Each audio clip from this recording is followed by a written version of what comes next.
fueron admirados y temidos en su propio tiempo.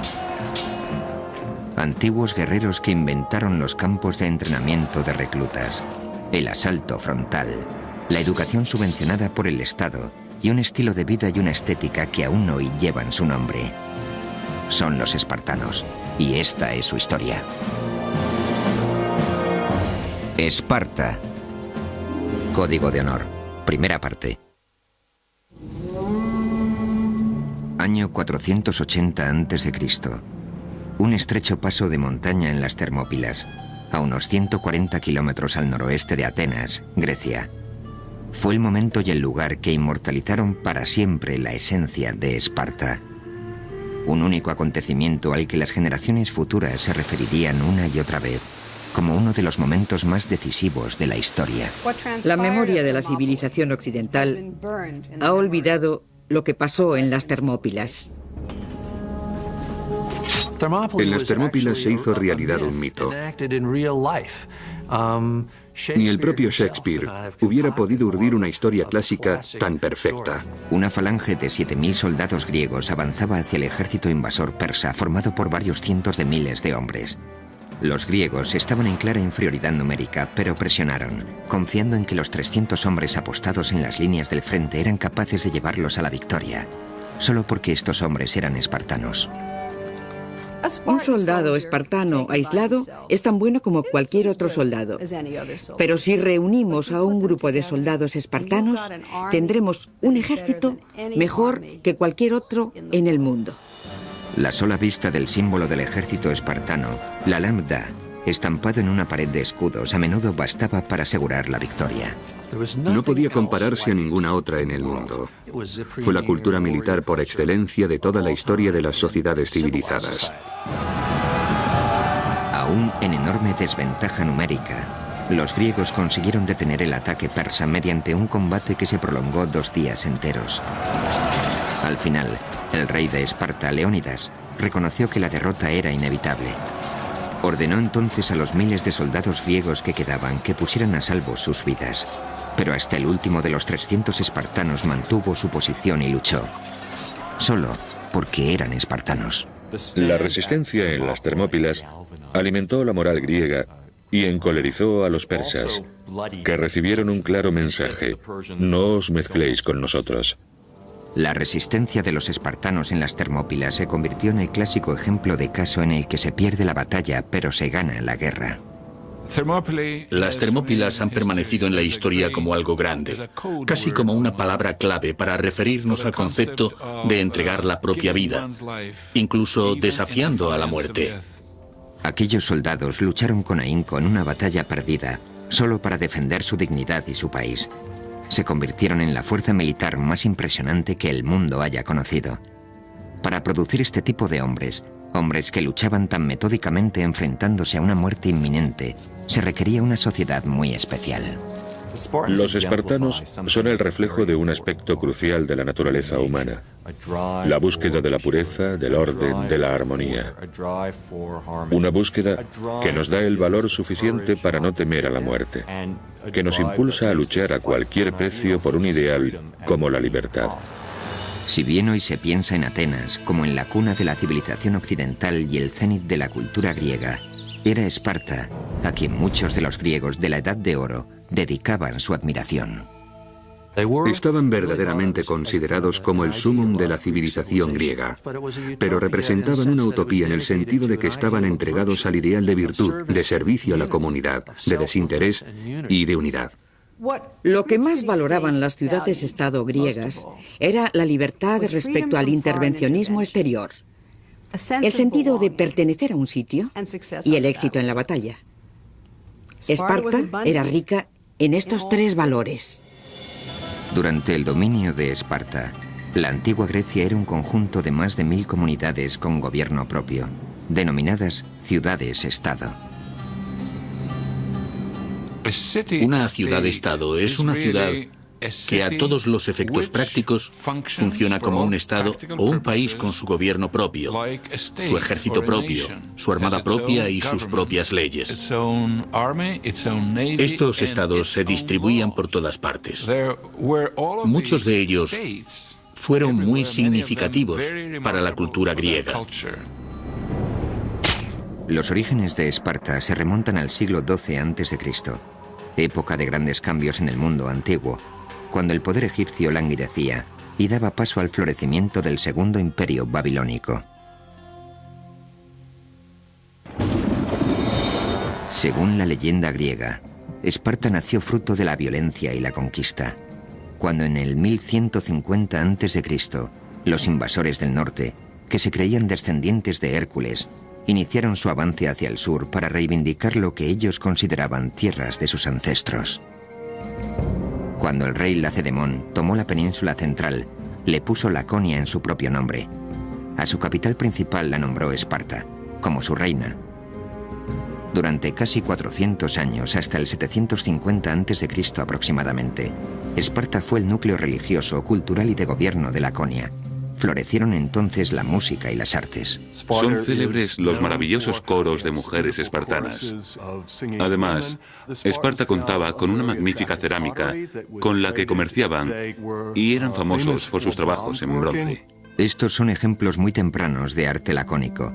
No se han encontrado restos de bellas artes espartanas que puedan datarse después del siglo VII a.C.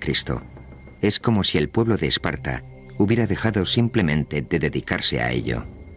El abandono de este tipo de artes visuales que contemplamos por todas partes representa claramente una decisión tomada a conciencia. Fue una decisión que coincidió con el momento crucial de la historia de Esparta, el periodo conocido como las Guerras de Mesenia. Todo comenzó con una explosión demográfica que obligó a Esparta a buscar nuevas tierras y nuevos recursos alimenticios. Solucionaron el problema anexionándose un país entero, un país que era más grande que Esparta tanto en territorio como en población. Este capricho del destino determinaría el curso de la historia de Esparta para los siguientes 300 años. La tierra que eligieron para conquistar fue Mesenia, una comunidad dórica aislada en la parte occidental. No había nada que hiciera de Esparta un caso particular y extraño hasta la conquista de Mesenia y la historia posterior. Mesenia contaba con ricas tierras de cultivo y una floreciente economía agrícola. Allí es donde crecen hoy en día los famosos olivos de Kalamata. Además, Mesenia se encontraba rodeada por abundantes reservas de hierro, el material más preciado por los griegos para el equipamiento militar. Esparta necesitaba Mesenia, pero los mesenos no se rindieron fácilmente. Se produjo una guerra larga y cruel. Los espartanos no consiguieron sofocar ni fácil ni rápidamente la resistencia de los mesenos. La dificultad inicial era simplemente topográfica. Había que atravesar el monte Taygeto, un pico de unos 2.500 metros, pero por supuesto no iban a remontarlo sino a rodearlo, lo cual supone dar más vuelta y una marcha muy larga. Estaban muy lejos de la base. El pueblo de Mesenia se encontraba en proceso de creación de su propia cultura como ciudad-estado. Resistieron, intentaron conservar su independencia, pero los espartanos acabaron derrotándolos. Los espartanos necesitaron casi 100 años para someter completamente a los mesenos, pero al final, en el siglo VII a.C., Esparta acabó teniendo bajo su control un territorio de 8.000 kilómetros cuadrados y convirtiéndose en la ciudad-estado más grande del imperio griego. Obligaron a los mesenos a trabajar la tierra como esclavos campesinos llamados hilotas. Los hilotas eran una especie de campesinos arrendatarios. Cada hilota contaba con una granja de cuya producción anual debía dedicar una parte a un amo espartano. Cada amo espartano estaba a cargo de una granja de hilotas. Pero el hilota no era posesión del amo como esclavo en toda regla, ya que no podía ser vendido ni comprado.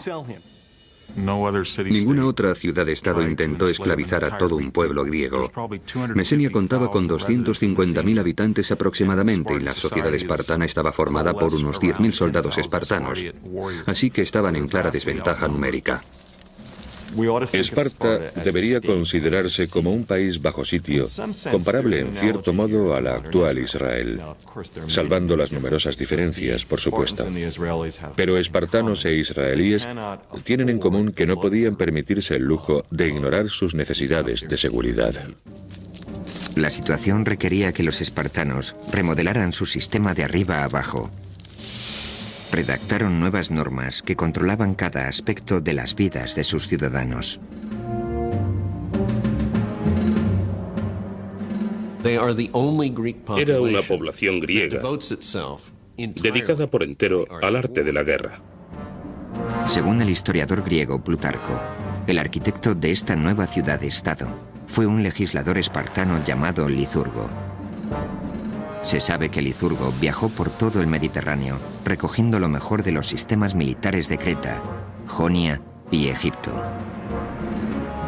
Además, recibió inspiración divina del oráculo de Delfos, donde, según se cuenta, Apolo le transmitió directamente su consejo.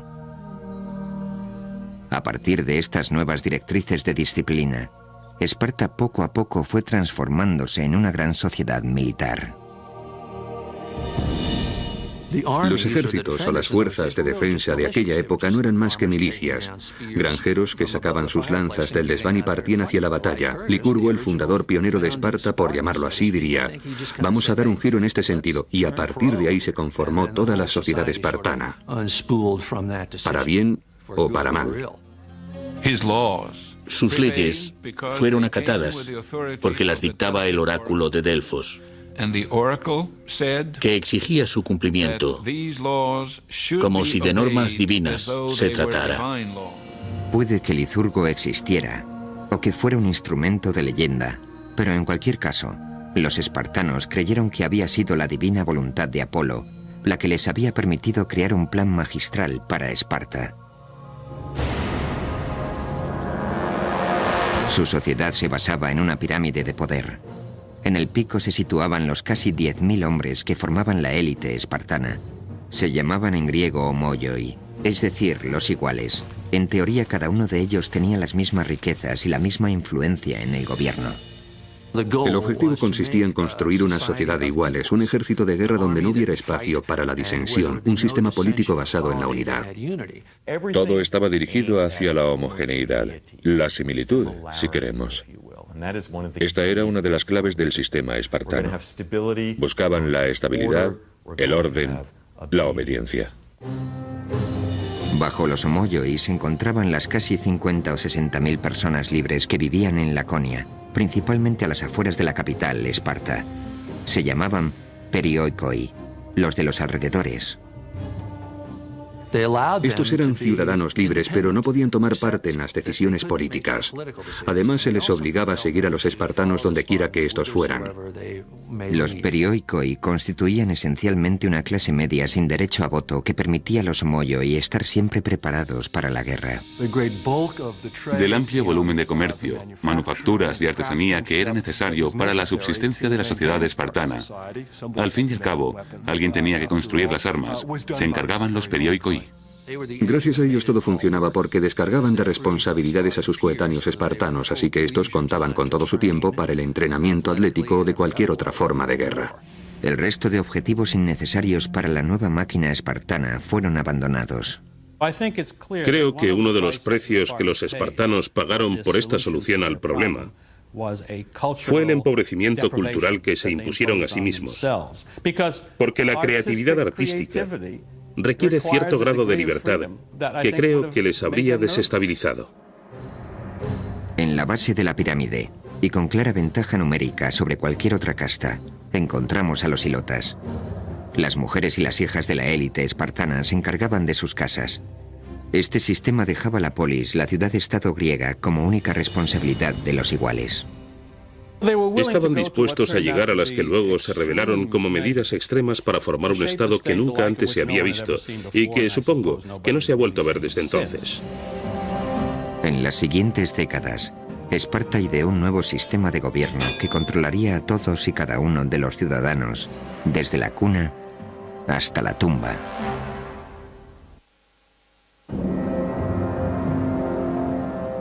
En el siglo VII a.C., Esparta era un caso único entre los cientos de ciudades-estado que rodeaban el Egeo. En todas las polis griegas, el Estado ejercía un control sobre las vidas de sus ciudadanos mucho mayor del que actualmente estaríamos dispuestos a tolerar. Pero Esparta lo superaba con creces. En ninguna otra ciudad-estado el intrusismo del gobierno alcanzaba el nivel que en Esparta. Era un control desde la cuna hasta la tumba. De hecho, era en la cuna donde se tomaba la primera medida sobre los futuros espartanos. Nada más nacer, El gobierno examinaba a cada bebé de la élite para determinar si debían permitirle vivir. Los bebés que no llegaban al nivel superior eran expuestos, eufemismo espartano para referirse al acto por el que a los niños imperfectos se les dejaba morir abandonados en la cima de una montaña. Parece algo exageradamente cruel, pero el objetivo era producir soldados. Y eso era lo que pretendían de cada recién nacido. Necesitaban los mejores hombres, así que creo que no les parecería reprobable porque criaban a los mejores y a los más fuertes. También las niñas debían pasar por el proceso de aprobación de la Junta de Supervisores, que decidía si debían vivir o ser abandonadas en el pico de una montaña. Las niñas que sobrevivían eran educadas para ser madres y los niños para convertirse en iguales espartanos, guerreros que controlaran el gobierno. En Esparta, el gobierno era por y para el pueblo, en el caso de los homoioi, o iguales. El resto, los perioikoi y los ilotas, no eran ciudadanos. Los espartanos obtuvieron un éxito sin parangón al diseñar un sistema único, digamos, propio de ellos, que se mantuvo durante muchos años. De hecho, fueron tantos que Maquiavelo y otros lo tomaron como modelo. En la cima del gobierno espartano se erigía una monarquía hereditaria, con una peculiar variante. El punto de partida clave, que parece ser el aspecto más antiguo de su constitución, es que no tenían un rey, sino dos. Es verdaderamente extraño. La mayoría de las ciudades griegas recuerdan aquellos tiempos en los que tenían rey, y muchas de ellas conservan la figura de una especie de jefe religioso al que en ocasiones se le denomina el rey. Sin embargo, los espartanos tenían dos reyes con verdadera autoridad en la sociedad, tanta como para liderar los ejércitos, una autoridad profundamente religiosa. La razón que justifica esta característica es el control mutuo entre los reyes. Así se evitaba la concentración de poder en un solo hombre. Esta monarquía dual, junto con 28 espartanos mayores de 60 años, formaban un consejo de ancianos denominado Gerusia. La Gerusia aplicaba las políticas y funcionaba como tribunal penal supremo. Esparta era, en cierto modo, una sociedad gerontocrática. Los gobernantes eran ancianos y había puestos disponibles solo para ellos. Una de las razones que explican esto es que si sobrevivías como para hacerte mayor en un entorno espartano, es que eras verdaderamente fuerte. Por debajo de Gerusia estaba la Asamblea de Ciudadanos, constituida al completo por iguales espartanos cuyas edades superaban siempre los 30 años. Esta era la rama menos poderosa del gobierno espartano. La asamblea espartana no realizaba funciones deliberatorias, sino que asumía las órdenes de otras personas que habían decidido cuál era el camino que debía tomar la sociedad. La asamblea se limitaba a apoyar sin rechistar las políticas propuestas por otras personas. Por encima de todo este sistema se instauró una junta de 5 hombres llamados éforos, que regían el ejército, supervisaban el sistema educativo y contaban con un significativo poder de veto sobre todos los demás, con el tiempo incluso sobre los reyes. Sin embargo, también su poder estaba sujeto a control, por un lado con la limitación de sus mandatos a 1 año, y por otro haciéndoles responsables de todos sus actos ante la asamblea. Aquellos que sirvieran como éforos o en otras funciones eran inmediatamente sometidos a juicio al acabar su año de mandato. Es como si cada presidente de los Estados Unidos sufriera una moción de censura y fuera sometido a juicio al final de su legislatura y tuviera que responder por los cargos que se imputaran. El objetivo de esta Constitución era evitar a toda costa que cualquier hombre o institución social amasara demasiado poder. Creo que el sistema resultó muy eficaz. ¿Cómo puedes hacer tu voluntad con tanta gente alrededor para impedírtelo? El sistema entero estaba diseñado para que nadie hiciera su voluntad. El propósito era no cambiar, detener cualquier cambio. Y desde luego el método cumplió con creces su fin. De hecho, durante casi 400 años, Esparta disfrutó del gobierno más estable de la historia de la antigua Grecia, aunque desde luego no era una democracia. La libertad del individuo constituye un aspecto clave de toda democracia. La libertad de expresión, de votar según tu conciencia. Y precisamente esta libertad de expresión no era una de las características de la sociedad espartana. Ni siquiera pensaban que la libertad fuera una buena idea. La libertad no se encontraba entre las virtudes que se les enseñaba a respetar a los espartanos. La prioridad dentro del gobierno espartano era controlar a los ilotas. Eran conscientes del odio que suscitaban en los ilotas. Como una vez declarara un ateniense que conocía perfectamente a los espartanos, los ilotas se hubieran comido gustosos a los espartanos crudos. Así que cada año el primer punto de la agenda del gobierno espartano era declarar la guerra a los ilotas. Y este era solo el modo oficial de demostrar que cualquier espartano podía matar a un ilota cuando quisiera. Tucídides narra una escalofriante historia que cuenta que los espartanos ordenaron que todo ilota que considerara haber prestado un gran servicio a Esparta en la guerra debía presentarse ante el gobierno para ser liberado. Se presentaron entonces unos 2000 hombres, a quienes los espartanos invistieron con coronas que simbolizaban su libertad. Pero tras conducirlos hacia el templo, nunca más se supo de ellos. Además de permanecer en guerra constante y formal contra los ilotas, otro de los objetivos prioritarios del gobierno era legislar sobre todos los aspectos de la vida en Laconia. Hacían todos los días lo mismo. Se casaban en el mismo intervalo de edad, se vestían igual, hablaban igual, se comportaban todos igual. Para garantizar la igualdad, el gobierno instauró un sistema por el que, en principio, ningún espartano podía ser más rico que otro. Si había demasiada diferencia respecto a riquezas o comodidades, podía ocasionar muchos problemas. Determinaban el tamaño de las granjas que debía mantener a la familia de cada guerrero para que fueran siempre iguales. Eso solo era posible si destruían el sistema de mercado, lo cual significaba que no podía haber dinero ni mercados libres, ni exportación ni importación. Para acabar definitivamente con cualquier tipo de tentación de gastar dinero en tiendas, todos los equipamientos de las casas, por decreto, eran exactamente los mismos. Todo funcional, sencillo e idéntico. La cultura espartana era austera. De ahí que empleemos el término espartano para referirnos a la austeridad o a lo estricto hoy en día. En Esparta estaba considerado como inaceptable que la gente rica se distinguiera en el modo de vestir. Reinaba la austeridad y la igualdad. En Esparta todo el mundo llevaba ropa de género republicano. Si lo analizamos fríamente, los uniformes en los colegios de hoy en día responden más o menos a la misma idea: que la ropa no sea motivo de desigualdad.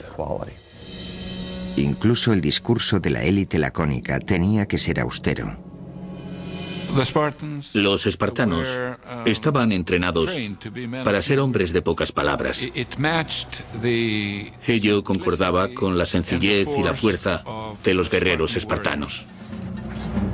El discurso lacónico era ideal para tomar decisiones automáticas en el campo de batalla. Sin embargo, no lo era tanto para relajarse y reflexionar sobre la perspectiva de conjunto, y ese era uno de los principales problemas que tenían los espartanos.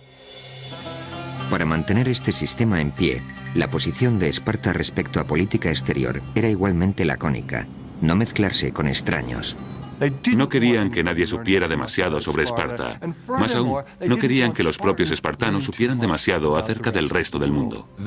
Querían conservar sus tradiciones, su sentimiento nacionalista, y la manera de conseguirlo no era precisamente mezclándose con otros. No abandonaban su territorio casi nunca, y en aquellas ocasiones en las que tenían que hacerlo debido a alguna actividad militar que les obligaba a dejar sus casas por un tiempo, casi siempre acababan comportándose como si se hubieran vuelto locos, porque no sabían asimilar el cambio. Si todo este control parecía exageradamente intrusista, lo era, pero el dominio del gobierno sobre la sociedad estaba perfectamente aceptado en la vida de la antigua Grecia. Cuando los griegos hablaban de política, no se referían únicamente a la constitución, una mera organización política. Consideraban que un régimen era una organización social, cultural, una organización que abarcaba todos los aspectos de la vida. El régimen espartano refleja perfectamente este concepto. El primer medio adoptado para adoctrinar a los espartanos en esta nueva sociedad era un sistema educativo que preparaba a los niños desde los 7 años para que se convirtieran en máquinas de matar. El éxito de Esparta dependía de un control muy estricto sobre la sociedad. Durante un periodo de más de 100 años, en el siglo VII a.C., Esparta se dedicó a inventar y perfeccionar el primer sistema de ingeniería social del mundo. El control del Estado empezaba al nacer. Los niños, que no daban la talla, eran asesinados. A los superiores se les adoctrinaba, se les entrenaba y se les formaba para convertirlos en una fuerza militar que debería controlar a los ilotas, el pueblo esclavizado de Mesenia. Al tener una población poco numerosa esclavizando a una más numerosa, resultaba imprescindible, según el modo de ver espartano, que cada espartano fuera cualitativamente superior a 10 o 12 mesenos. El único modo a partir del cual podían alcanzar a su entender ese grado de preparación militar era unar a todos los jóvenes en un grupo, darles un entrenamiento común y hacerlo desde muy temprana edad. A los 7 años, los niños espartanos salían de sus hogares y quedaban a cargo del Estado, que se hacía responsable también de su entrenamiento. Vivían en una especie de academia militar llamada Agogé. Cuando cumplían los 7 años, los niños espartanos entraban a formar parte de un mundo de adultos, el mundo en el que se desarrollaría el resto de su vida, siempre que sobrevivieran. Inicialmente, eran trasladados a lo que a veces llamo las tropas infernales de crías scout. Consistía en un rally de supervivencia de 15 años. Allí los espartanos recibían preparación para la guerra, y es aquí donde está inspirado un dicho que se le atribuye a Patón, según el cual este general les dijo a sus hombres: «No quiero que maten por mí, quiero que mueran por mí». Así funcionaban los espartanos, siempre preparados para morir. En los primeros 5 años de un niño en la Agogé, es decir, desde los 7 hasta los 12, un formador jefe del gobierno llamado Pedónomo se encargaba de su instrucción en cultura general y educación física. La disciplina y los castigos, en cambio, los impartían los chicos mayores. Es como si cuando entráramos al instituto, los alumnos más mayores fueran responsables de los del primer curso. Creo que, en este sentido, este sistema explota la potencial crueldad que los chavales empleamos unos con otros para tratar de enseñar a los niños espartanos, desde el primer momento, que debían obedecer absolutamente todas las órdenes que recibieran de un superior. Es una perspectiva sobrecogedora. Desde el primer día en la Agogé, la principal lección era preparar a los niños para la dura vida que les esperaba. El sistema de entrenamiento espartano estaba claramente enfocado a poner a prueba a los más débiles y a seleccionar a los más fuertes. Durante toda su vida, un soldado espartano debía preocuparse por la vigilancia que sobre él ejercían sus compañeros. Estaban constantemente pendientes de detectar los síntomas de debilidad, de comprobar si estaba realmente preparado. El lema que siempre estaba presente era: ¿eres capaz? ¿Eres lo suficientemente fuerte como para convertirte en espartano? Un sistema basado en el cariño estricto que daba más importancia a lo primero que a lo segundo. Las niñas espartanas también recibían entrenamiento, pero en casa. Desde pequeñas, se les enseñaba a ser fuertes, a estar en forma física a todos los niveles y a ser en cierta medida autosuficientes.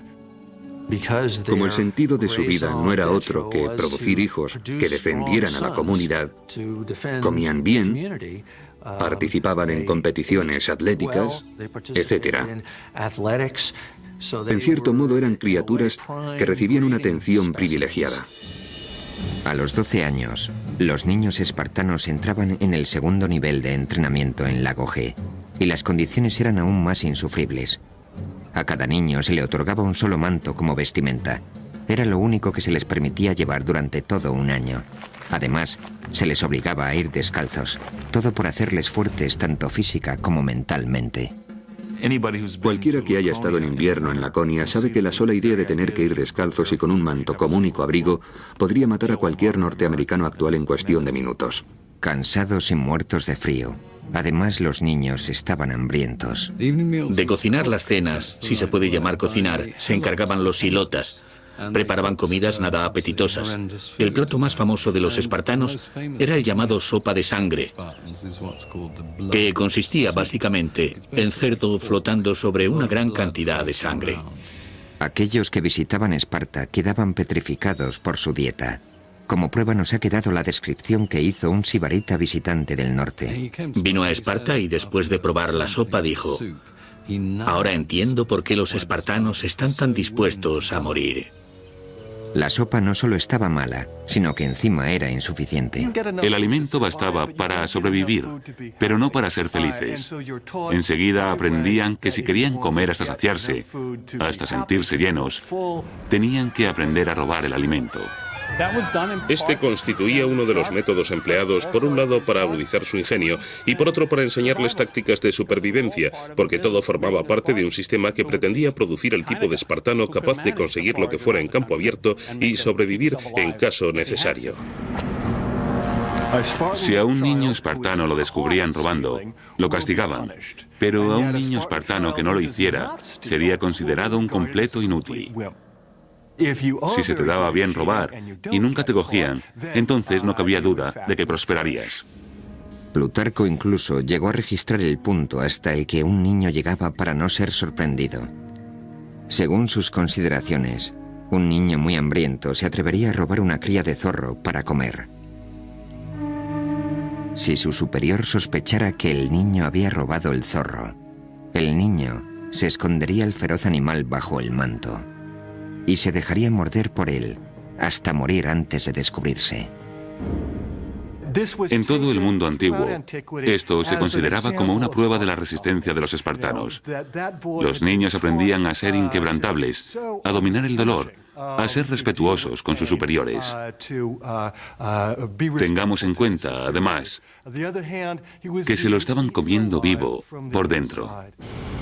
Endurecer y reforzar a los adolescentes espartanos se consideraba necesario debido a los tipos de batallas que un día tendrían que librar. La falange es tan fuerte como el más débil de sus componentes. Por tanto, la clave consistía en asegurarse de que todo el mundo tiene más o menos la misma fuerza y que los más débiles quedan sencillamente eliminados. De los espartanos se decía que eran el único país para el que las cosas parecían ponerse más fáciles cuando iban a la guerra. La vida en Lago G era un continuo proceso de selección.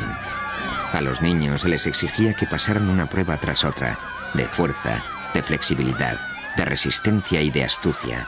Los fallos se castigaban muy duramente. En el festival anual que se celebraba en el templo de Artemisa Ortia, los espartanos se reunían para ver una prueba que podríamos llamar agarrar el queso. Los jóvenes de Esparta se dividían en dos grupos. Uno intentaba robar el queso que se apilaba sobre el altar y otro, armado con látigos, intentaba impedírselo. En esta especie de melee, en ocasiones incluso se producía alguna muerte. Muchas cosas por las que los jóvenes espartanos estaban obligados a pasar parecen presagios de los aspectos más crueles de las novatadas que se hacen en nuestros días. De hecho, había muchos niños espartanos que cuando las pruebas finalizaban no las habían podido pasar y habían perecido. Es una competición constante en la que todo el mundo está sometido a juicio, clasificado, y de la que salen ganadores que reciben varios honores y disfrutan de ciertas ventajas. Así que ahí tenemos a los espartanos, entrenados para ser iguales a los demás, para sacrificar todo por el bien común y a la vez para ser superiores a la generalidad. Para aconsejarles en su camino durante el entrenamiento, a cada chico espartano se le ordenaba tomar un mentor, un hombre mayor cuya relación con el niño se prolongaría de por vida. El mentor asumía la responsabilidad de supervisar al niño que estuviera a su cargo, de asegurarse de que el entrenamiento era el adecuado y de comprobar que tanto sus modales como el carácter del niño recibían la atención necesaria. En la actualidad, Los expertos se encuentran debatiendo acerca de si la intimidad de esa amistad incluía o no relaciones sexuales. En muchas situaciones en las que las mujeres quedan excluidas de participación, ya sea en el ejército o en cualquier otro campo, creo que existen muchas más posibilidades de que se den relaciones homoeróticas. Se supone que cualquier posible relación sexual que hubiera existido siendo niño el estudiante se terminaría al alcanzar la edad adulta. Pero también se supone que seguirían siendo muy amigos. Y esa red de amistad entre personas que han sido mentores y pupilos o amantes era parte del nexo que mantenía tan unida la sociedad espartana. Así que siempre que el ejército espartano partía para la guerra, habría hombres que tendrían la relación personal más íntima posible entre sí, lo cual les mantendría igualmente unidos en el campo de batalla. La cuestión de la cohesión de las unidades pequeñas, es un aspecto crucial en el arte de la guerra. ¿Puede alguien imaginarse algo más unido que una tropa formada por hombres de este tipo? A medida que un espartano se hacía mayor, iba introduciéndosele en dos nuevas y distintas, pero eminentemente prácticas experiencias: el matrimonio y el asesinato a sangre fría.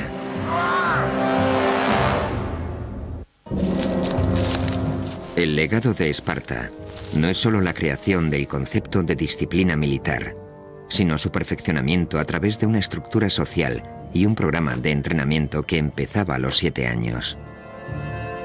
A los 20, la mayoría de los jóvenes espartanos obtenían la licenciatura en un sistema e ingresaban en otro, uno que formaría parte de sus vidas hasta que murieran. Pero antes de licenciarse, los espartanos debían pasar una última prueba de fuego. Los estudiantes que más prometían eran seleccionados para unirse a la Criptia, una fuerza de seguridad secreta dedicada a liquidar a los ilotas por la razón que fuera. Los miembros de la Criptia vivían fuera de Esparta. Sobrevivían por sus propios medios y se servían del cobijo que les proporcionaba la noche para cortar gargantas. La criptia podría considerarse como una readaptación de un ritual humano. Todos sabemos de la existencia de multitud de sociedades que exigen la superación de un reto excepcional para demostrar que se es un hombre. Simplemente que la versión espartana implicaba matar al enemigo. La criptia era el método que tenían los espartanos para seleccionar a sus mejores y más brillantes guerreros, con el fin de que hicieran la vida completamente imposible al pueblo, sobre el que se apoyaba toda la sociedad espartana. Si eras un hilota especialmente guapo o conocido por tus innovaciones agrícolas, si eras un hilota considerado poco común por la razón que fuera, entonces estabas condenado a pasarte la vida temiendo que la criptia descubriera por qué destacabas y acabara contigo.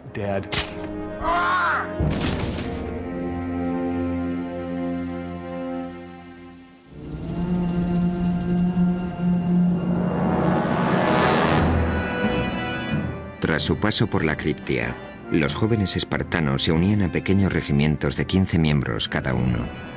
Estas unidades recibían el nombre de Susitia y serían el hogar de los espartanos para la mayor parte de sus vidas. Así que este era un momento verdaderamente clave. Tenían que ser aceptados en un régimen, y cada cosa que hubieran hecho hasta ese momento iba destinada a ello. Aunque la primera obligación de un espartano era para con su régimen, cada hombre también debía casarse y producir hijos. Para el mundo exterior, esto podría considerarse uno de los aspectos más placenteros de la vida de Esparta, ya que las mujeres espartanas estaban consideradas como unas de las más bellas del mundo. Después de todo, Helena de Troya era de origen espartano.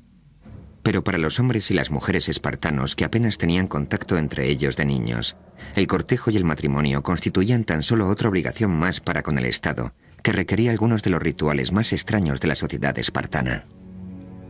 Estamos hablando prácticamente de dos sociedades distintas, y sus rituales de cortejo eran un reflejo de ello. Los matrimonios se convenían.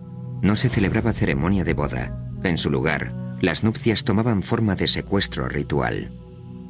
A la novia se le cortaba el pelo y se la vestía con un manto varonil, y luego el novio, para consumar el matrimonio, debía entrar a hurtadillas en la casa al caer la noche.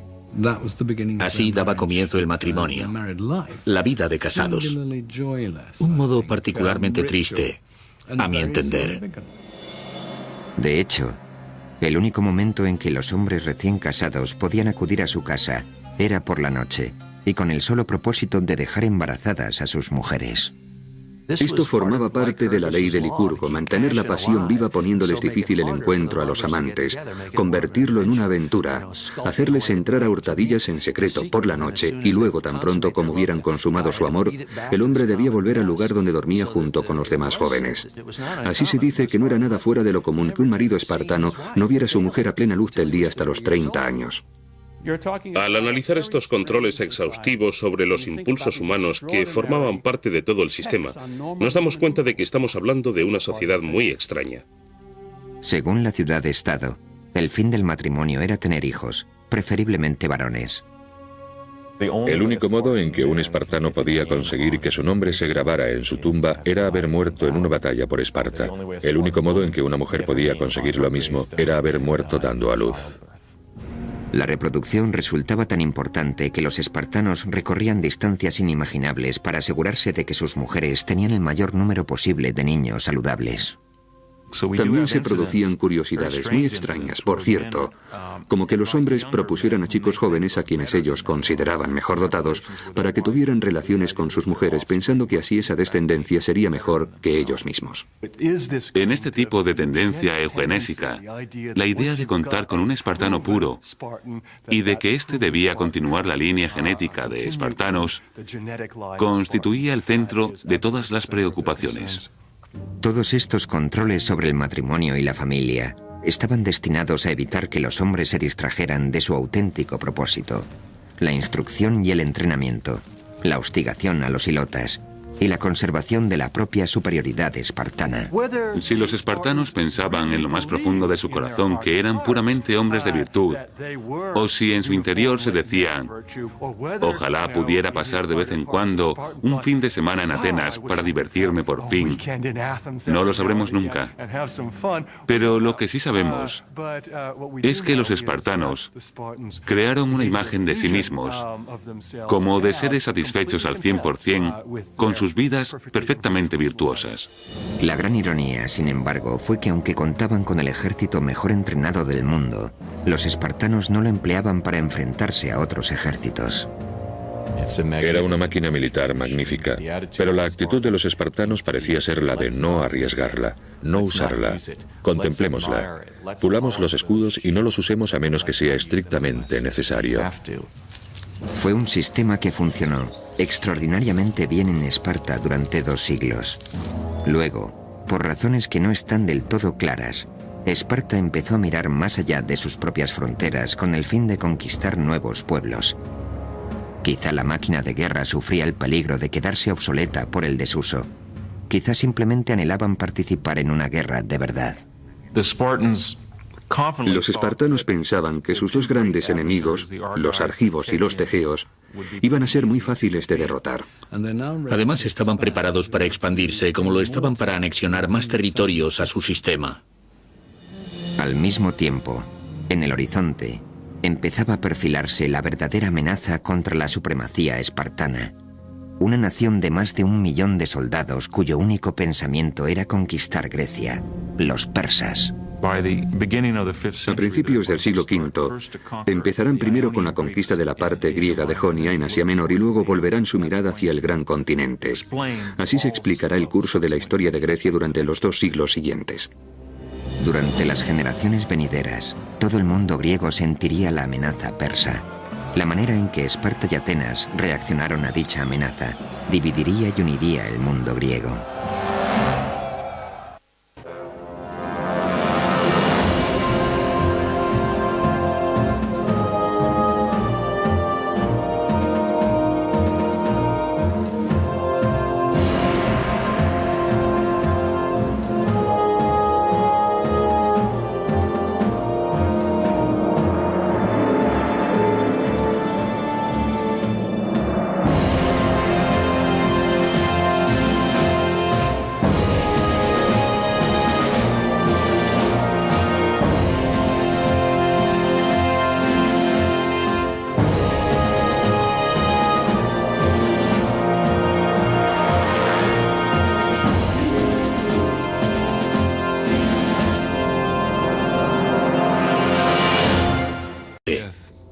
Aquellos soldados lucharon con ahínco en una batalla perdida, solo para defender su dignidad y su país.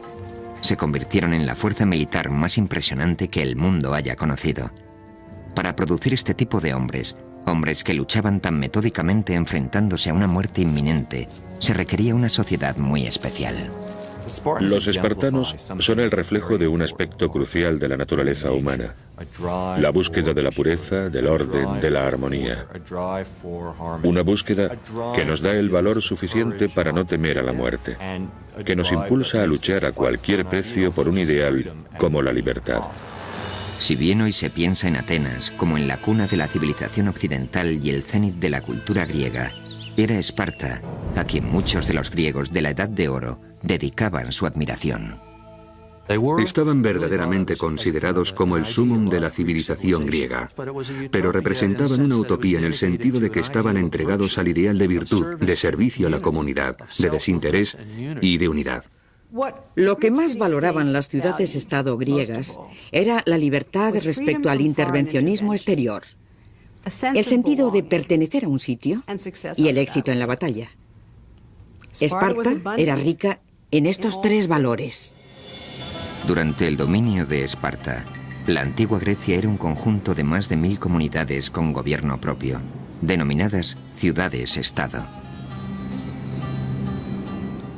Una ciudad-estado es una ciudad que a todos los efectos prácticos funciona como un estado o un país con su gobierno propio, su ejército propio, su armada propia y sus propias leyes.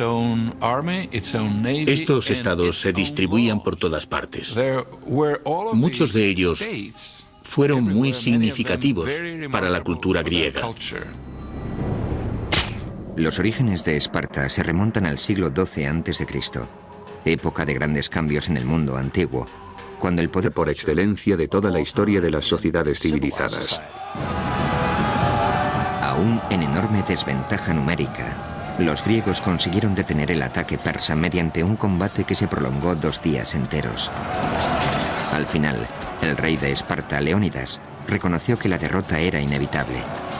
Ordenó entonces a los miles de soldados griegos que quedaban que pusieran a salvo sus vidas. Pero hasta el último de los 300 espartanos mantuvo su posición y luchó. Solo porque eran espartanos. La resistencia en las Termópilas alimentó la moral griega y encolerizó a los persas, que recibieron un claro mensaje: no os mezcléis con nosotros. La resistencia de los espartanos en las Termópilas se convirtió en el clásico ejemplo de caso en el que se pierde la batalla pero se gana la guerra. Las Termópilas han permanecido en la historia como algo grande, casi como una palabra clave para referirnos al concepto de entregar la propia vida, incluso desafiando a la muerte. La civilización occidental ha olvidado lo que pasó en las Termópilas. En las Termópilas se hizo realidad un mito. Ni el propio Shakespeare hubiera podido urdir una historia clásica tan perfecta. Una falange de 7000 soldados griegos avanzaba hacia el ejército invasor persa, formado por varios cientos de miles de hombres. Los griegos estaban en clara inferioridad numérica, pero presionaron, confiando en que los 300 hombres apostados en las líneas del frente eran capaces de llevarlos a la victoria, solo porque estos hombres eran espartanos. Un soldado espartano aislado es tan bueno como cualquier otro soldado. Pero si reunimos a un grupo de soldados espartanos, tendremos un ejército mejor que cualquier otro en el mundo. La sola vista del símbolo del ejército espartano, la lambda, estampado en una pared de escudos, a menudo bastaba para asegurar la victoria. No podía compararse a ninguna otra en el mundo. Fue la cultura militar.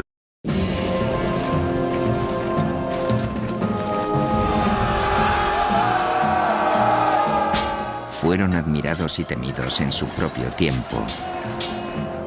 Antiguos guerreros que inventaron los campos de entrenamiento de reclutas, el asalto frontal, la educación subvencionada por el Estado y un estilo de vida y una estética que aún hoy llevan su nombre. Son los espartanos, y esta es su historia. Esparta. Código de honor. Primera parte. Año 480 a.C. Un estrecho paso de montaña en las Termópilas, a unos 140 kilómetros al noroeste de Atenas, Grecia. Fue el momento y el lugar que inmortalizaron para siempre la esencia de Esparta. Un único acontecimiento al que las generaciones futuras se referirían una y otra vez como uno de los momentos más decisivos de la historia. La memoria de